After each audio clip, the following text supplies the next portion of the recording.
بهترین خوابهایی که داشتم اونایی بود که خسته دراز میکشیدم و مادرم چادرش رو میکشید روم تا بخوابم.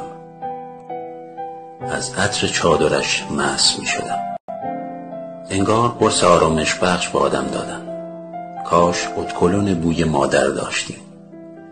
مادرهای ما از نسل‌های مادرهایی هستند که تخت خواب 2 نفره نداشتند، اما شب سرشون رو با شریک زندگیشون روی یک متکا میذاشتن. عاشقانه هاشون رو جار نمیزدن که دنیا بفهمه.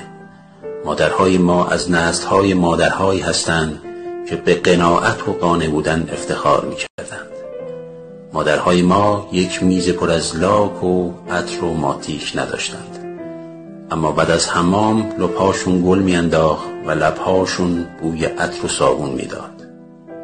مادرهای ما با کم و زیاد زندگی ساختند و دم نزدند.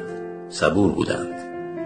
کیک تولد و کادوی ولنتاین و سالگرد ازدواج نداشتند، اما خنده هاشون عمیق و از ته دل بود.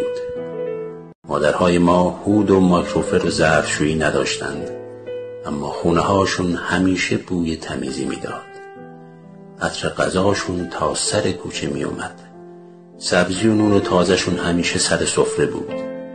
شیشه های ترشیشون دور حیاط چیده بود. نگران مانیکور و پدیکور ناخن‌هاشون نبودند. با دستهاشون کتلت درست می‌کردند، اونقدر خوشمزه که انگشتامون رو باهاش می‌خوردیم. مادرهای ما واقعی بودند.